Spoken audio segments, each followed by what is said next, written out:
तो कुल मिला के आपने देखा कि हमारे पास ये 12 संख्या थी, हमने इसके जब गुणनखंड किए तो 2 की घात 2 गुणा 3 आए, यानी 2 गुणा 2 गुणा 3। हमने देखा कि इसको हम अभाज्य संख्याओं के गुणनफल के रूप में लिख पा रहे हैं। अभाज्य संख्या को हम कहते हैं इंग्लिश में प्राइम नंबर। ऐसी बहुत सारे एग्जाम्पल हैं। कुछ संख्याएं जो खुद से विभाजित होती हैं वो कहलाती हैं अभाज्य संख्याएं। अभाज्य संख्याएं को आप गुणनखंड के रूप में नहीं लिख सकते, और जो संख्याएं गुणनखंड के रूप में लिख सकते हैं वो भाज्य संख्याएं कहलाती हैं, और वो गुणनखंड हमेशा अभाज्य होते हैं या हो सकते हैं। लेकिन अगर आप एक विशेष स्थिति लेकर चलें कि प्रत्येक भाज्य संख्या को अभाज्य संख्याओं के ही गुणनखंड के रूप में लिखना है, तो आप देखेंगे कि प्रत्येक भाज्य संख्या को अभाज्य संख्याओं के गुणनखंड के रूप में लिखा जा सकता है। और वो जो हमने गुणनखंड किए हैं वो यूनिक होते हैं, अद्वितीय होते हैं। चाहे यहाँ पे करो, चाहे घर पे करो, चाहे कहीं करो। आपने बचपन में भी 12 के गुणनखंड किए होंगे तो इतने ही आए होंगे 2 गुणा 2 गुणा 3। ऐसा नहीं है कि जब आपने 7वीं क्लास में गुणनखंड किए हो 2 गुणा 2 गुणा 5 आ गए। इसका मतलब कभी भी किसी संख्या भाज्य संख्या के गुणनखंड में कोई परिवर्तन नहीं होता है। हाँ, क्रम में परिवर्तन हो सकता है। आप 3 पहले लिख दो, ऐसा लिख सकते हैं 3 गुणा 2 गुणा 2, या लिख सकते हैं 3 गुणा 2 गुणा 2। आप इनके क्रम में परिवर्तन कर सकते हो, लेकिन गुणनखंडों में कोई परिवर्तन नहीं होगा। भाज्य संख्या है 12, उसके गुणनखंड है 2 और 3, तो वो हमेशा अभाज्य गुणनखंड 2 और 3 ही रहेगी। ये अलग बात है कि 2 2 बार आता है, लेकिन गुणनखंड तो इसके अभाज्य, अगर हम बात करें गुणनखंड तो इसके बहुत सारे हैं। 12 के अगर हम गुणनखंड कहें तो समझो बात को, 12 के गुणनखंड को इंग्लिश में कहते हैं फैक्टर। 12 के जो फैक्टर हैं वो क्या क्या है? 4 है, 6 है, 12 है, 2 है, 3 है, 1 है ना? लेकिन 12 के अभाज्य गुणनखंड,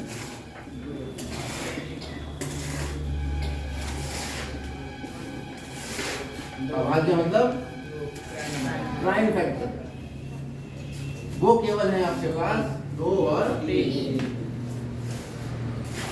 क्योंकि अभाज्य संख्या 2 और 3 है।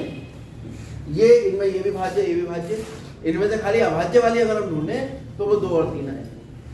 और हम 12 को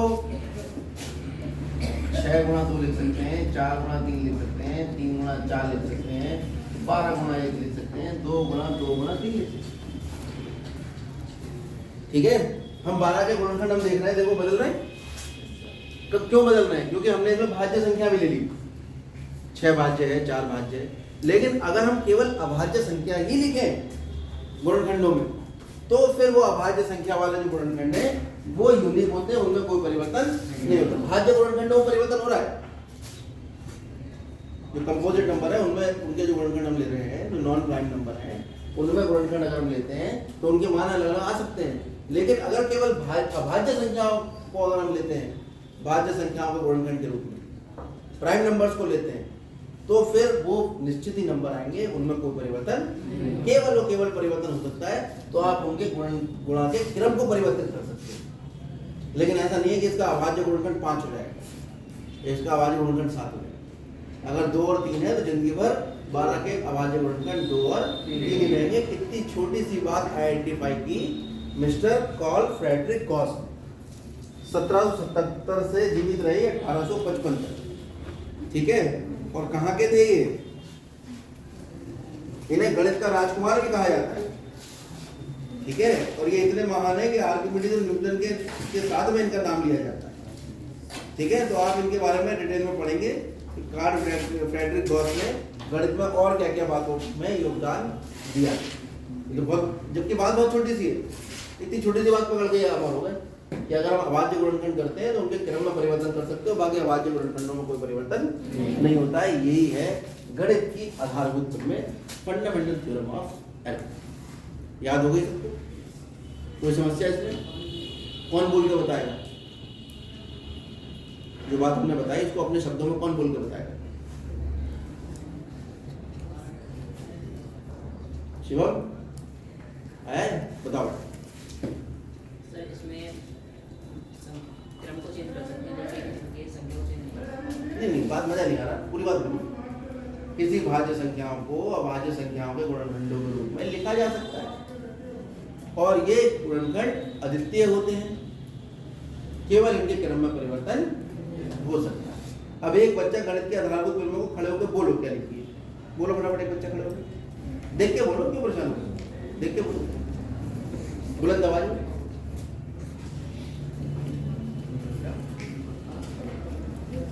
वैसे तो तुम्हारी क्लासों की आवाज वहां तक आती है, पढ़ाई के नाम में तुम्हारे सबकी बोलती बंद हो गई। प्रत्येक भाज्य संख्या को अभाज्य संख्याओं के एक गुणनफल के रूप में व्यक्त किया जा सकता है तथा यह गुणनखंड अभाज्य गुणनखंडों के आने वाले क्रम के बिना अद्वितीय होता है। बैठो, तुम पढ़ो आराम से। प्रत्येक अभाज्य संख्या जो अभाज्य संख्याओं के एक ऐसा है जो लिखा है वही पढ़ना है, अपने मन से इसमें कुछ नहीं करना है, ठीक है। जब तुम बड़े होकर पीएचडी कर लो तो अपनी किताब लिखना, अभी तो जो लिखा है वही पढ़ना पड़ेगा। तुमने भाज्यों का अभाज्य कर दिया, आराम से ध्यान से पढ़ो। बोल। प्रत्येक भाज्य संख्या को अभाज्य संख्या के एक गुणनखंड के रूप में व्यक्त किया जा सकता है। क्या मतलब है बात का? प्रत्येक भाज्य संख्या को अभाज्य संख्याओं के गुणनखंड के रूप में व्यक्त किया जा सकता है। ये कर तो रहे हम व्यक्त। ये हमारे पास 12 भाज्य संख्याएं थी, हमने इसको अभाज्य संख्याओं के गुणनखंड के रूप में लिख दिया। तो और कोई संख्या ले लो, 48 ले लो, 60 ले लो, सबको लिख दोगे। 2 दिया 6, 2 से 15 बार करना, 3 पंजे 15, तो 60 कितना आ गया? 2 गुणा 2 गुणा 3 गुणा 5 आ गया। 2 की घात 2 गुणा 3 गुणा 5, 2 भी अभाज्य, 3 भी अभाज्य और 5 भी अभाज्य, यानी एक भाज्य संख्या को आपने अभाज्य संख्याओं के गुणनखंड के रूप में लिख दिया। अब कोई ऐसी संख्या अगर तुम्हें मिल जाए कल तक मिली तो मिल जाएगी, उसके बाद नहीं मिलेगी। कल तक अगर तुम्हें ऐसी संख्या मिल जाए जो भाज्य हो और उसे अभाज्य संख्याओं के गुणनखंड के रूप में नहीं लिखा जा सकता हो तो हमें बताना, ठीक है। नहीं तो भाई जब किताब में लिखी है, इन्होंने भी निकाली है, तो जिंदगी भर के लिए याद रख लो कि प्रत्येक भाज्य संख्या अभाज्य संख्याओं के गुणनफल के रूप में लिखी जा सकती है। यही हमारी फिल्म है। आगे पढ़ो। तथा यह गुणनखंड तथा यह गुणनखंड 2, 3 और 5 अभाज्य गुणनखंडों के आने वाले क्रम के बिना अद्वितीय होते हैं। हाँ, अभाज्य गुणनखंड के आने वाले क्रम के बिना, इनका जो क्रम है, चाहे 3 गुणा 5 लिखो चाहे 5 गुणा 3 लिखो, इनके क्रम में परिवर्तन करने से कोई फर्क नहीं पड़ेगा। ये जो गुणनखंड है वो 2, 3 और 5 ही रहेंगे, इसमें कोई नया गुणनखंड नहीं जुड़ेगा। ये अद्वितीय है। अद्वितीय मतलब जिसके जैसा कोई ना हो, तो एक जैसा गुणनखंड कोई दूसरा नहीं होगा। समझ में आ गई बात? बैठिए। अब कौन पढ़ेगा इस फिल्म को? हाँ पढ़ो, ये देखो अपने आप पढ़ लेंगे। प्रत्येक भाज्य संख्या को अभाज्य संख्याओं के एक गुणनखंड के रूप में व्यक्त गुणनखंडित किया जा सकता है तथा ये गुणनखंड अभाज्य गुणनखंडों के आने वाले क्रम के बिना अद्वितीय होता है। ये आपको सारी बातें समझनी है, एक एक शब्द इसका समझना है, घर जाके समझना। अब तो जितना समझ में आ गया है उतनी बात दिमाग में रख के इसके एक एक शब्द को अपने दिमाग में उतारना है। चलिए, हो गई बात करना। अब हम आगे बढ़ते हैं, प्रश्नावली 1.1 पर बढ़ जाते हैं।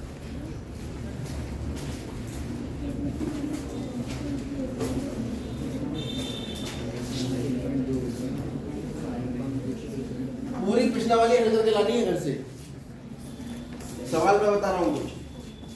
और एक और, अगर हम दो संख्याओं का HCF निकालें, एक होता है HCF और एक होता है, इसकी फुल फॉर्म है हाईएस्ट कॉमन फैक्टर और इसकी है लोएस्ट कॉमन मल्टीपल।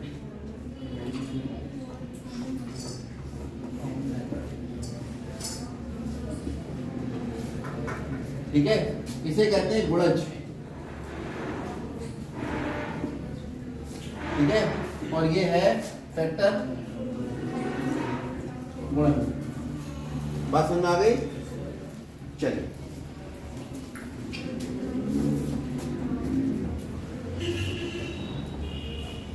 अब मान लो आपको 24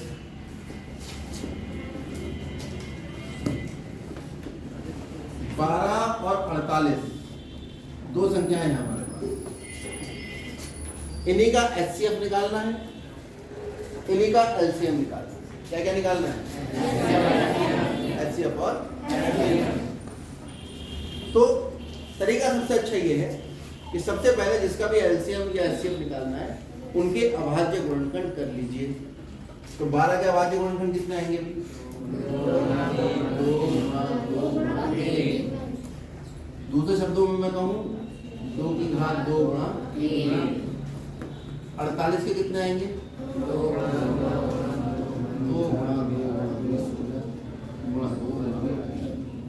2 की घात 4 गुणा 3।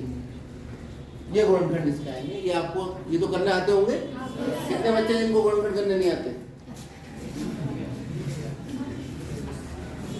कितने बच्चे जिनको आते हैं? चलो अब हम निकालेंगे सबसे पहले एचसीएफ, हाईएस्ट कॉमन फैक्टर, सबसे बड़ा गुणनखंड। सबसे बड़ा और कॉमन मतलब दोनों में।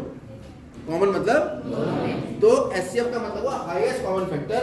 जिन भी नंबर का हम एचसीएफ निकाल रहे हैं, किसका निकाल रहे हैं? 18 व 48 का एचसीएफ जब निकालेंगे तो इन दोनों में हाईएस्ट सबसे बड़ा कॉमन दोनों में फैक्टर। बता कौन है सबसे बड़ा कॉमन फैक्टर? चलो 3 इसमें भी है और 3 इसमें भी है। अब 2 है ना? अब याद रखो ये है 2 की घात 2, ये है 2 की घात 2 इसमें है। इसमें 2 की घात 2 नहीं है, लेकिन इसमें 2 की घात 2 से ज्यादा है। ठीक है, यानी 2 की घात 2 इसमें है और इसमें ज्यादा है क्योंकि इसमें घात 4 है, तो 2 की घात 2 भी इसमें है। लेकिन हमें ऐसा फैक्टर लेना है जो दोनों में आता हो। 2 की घात 2 इसमें भी आ रहा है, 2 की घात 2 इसमें भी आ रहा है, तो यहाँ पर आ जाएगा 2 की घात 2। मान लो यहाँ होता 2 की घात 1, 2 की घात 1, इसमें मान लो 2 की घात 1 होता, ये 2 की घात 2 होता, तब क्या लिखता मैं यहाँ पर? 2 की घात 1। कहने का मतलब अब देखो रटाया कैसे जाता है।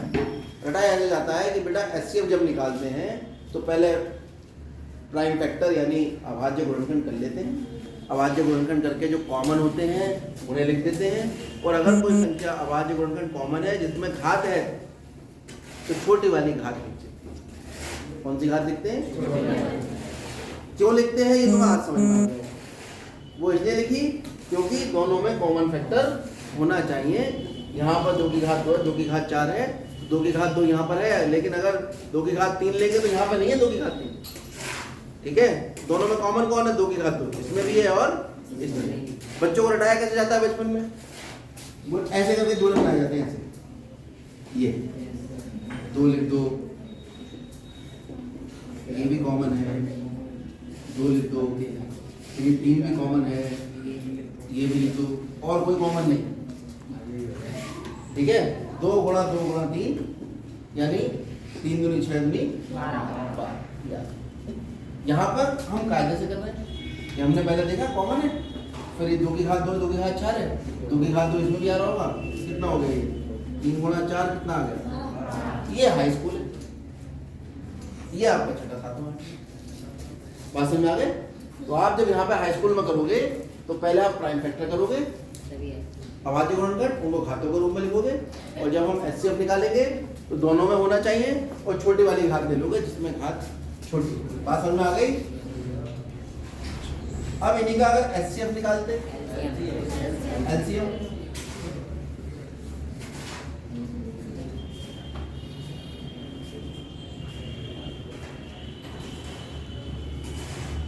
दोबारा कॉपी में करेंगे, सारा ये याद रखना। ठीक है,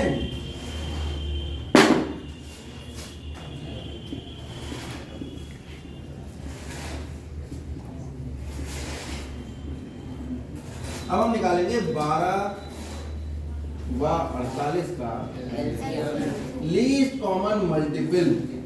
लीस्ट मतलब सबसे छोटा, कॉमन मतलब दोनों का, और मल्टीपल मतलब गुणा। गुणा समझते हो? जैसे 2 का पहाड़ा हम पढ़ते हैं, 2 कम 2 2 दूनी 4 2 3 6। ठीक है, और तुम खड़े हो जाओ बेटा पीछे सबसे, सबसे पीछे। हाँ खड़े हो जाओ, जल्दी खड़े हो। हाँ, 2 नियम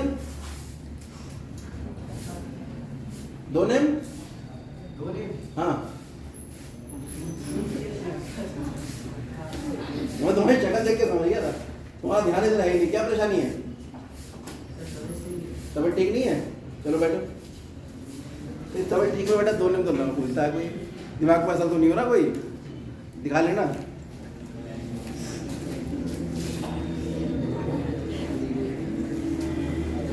तो 2 नियम कितना होता है?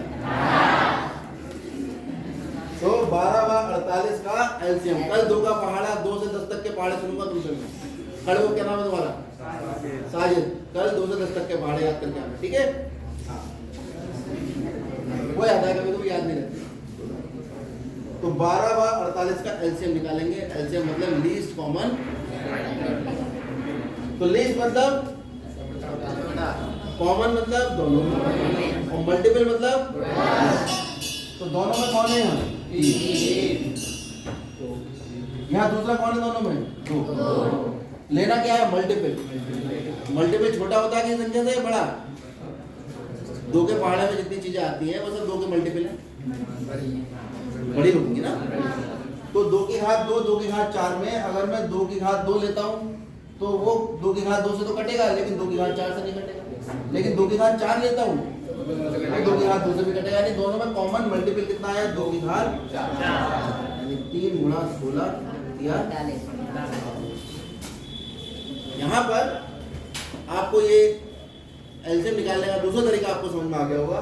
जिनको पहला वाला समझ में आ गया ठीक है, जिनको रटने वाला समझ में आ रहा है, दोनों में जो कॉमन है वो लिखो, और जो दोनों में कॉमन है उसकी घात बड़ी वाली लिखो।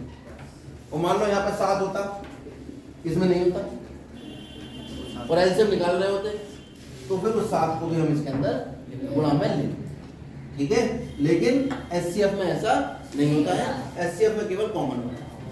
तो ये आपको आज सिखाया हमने फंडामेंटल थ्योरम ऑफ अरिथमेटिक, अंकगणित के आधारभूत प्रमेय से किस प्रकार हम गुणनखंड करके एलसीएम और एचसीएफ ज्ञात करते हैं।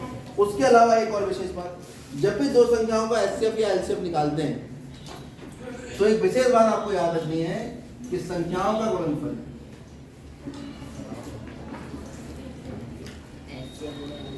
वो हमेशा बराबर होता है एचसीएफ गुणा, और ये किसके लिए लागू होता है?